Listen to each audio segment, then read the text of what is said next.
I want to start this with an apology, Izuku said. The green-haired teen was on a wooden stage that was set up ahead of the now walled-off area that had been evacuated before. In front of him was a massive crowd of people, not just the press, but regular people, as well as some heroes. On stage beside him were Tokoshi and Sue acting as his guard, All Might off to the side a bit. And lastly Gamma 1 and 2. A couple days ago, we faced a threat, unlike anything we'd faced before, Izuku explained. The leader of the League of Villains, All for One, had stolen research from my foundation and used it to artificially increase his power, to the point where even All Might struggles to defeat him. Gasps erupted from the crowd. The idea that All Might could struggle against someone was inconceivable. As such, after locating him, we knew that a battle against him would be destructive. Which is why we had no choice but to evacuate the area, Izuku explained. And indeed the battle was long and hard, and lead to much destruction. What's worse, the villain even unleashed a plague on the area, covering it in dangerous bacteria. In truth that was the bomb's doing. Its rewind effect has not just restored the plant life to how it was thousands of years ago, but also the bacteria, which is why it is so dangerous now. That and all the debris. Which is one of the reasons why the cleanup effort will, unfortunately, take quite some time, Izuku said, giving the disheartened crowd a sympathetic look. I know many of you are now without homes for the time being, and most of your possessions have been destroyed, and for that, we sincerely apologize.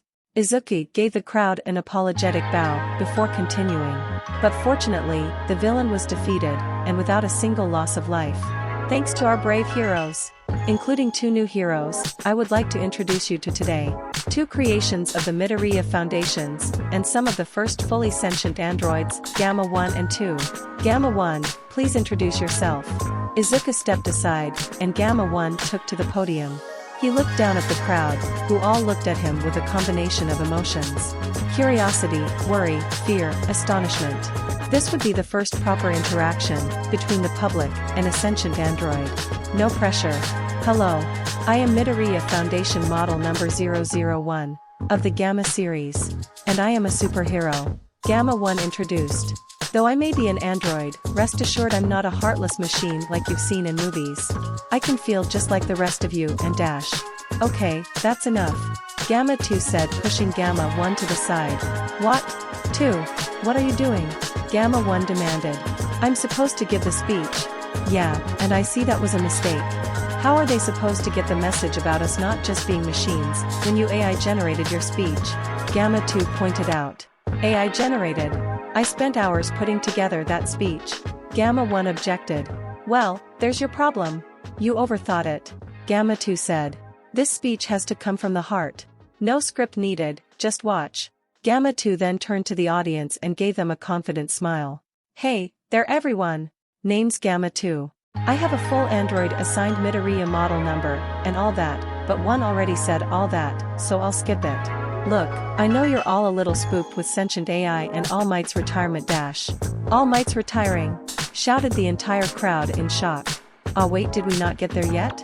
Gamma 2 realized, causing everyone behind him to facepalm. Ah well, anyway. We were made by the great Dr. Zeno, in the form of the coolest thing on Earth. Superheroes. And as a hero, I swear to uphold peace, punch bad guys in the face, and look absolutely awesome. Ha! Gamma 2 then jumped back and struck a pose. After a bit of absolute awkward silence, Izuku pushed Gamma 2 aside. Thank you Gammas. Now, as you've heard, All Might will be unfortunately retiring. I'll allow the man himself to tell you more about that, and give you all a proper goodbye. Izuku stepped aside and allowed All Might to take the mix. Thank young Midoriya. Hello everyone. As you've heard, I am, unfortunately, retiring. I know many of you have come to rely on my strength, and I was happy to support you all with it.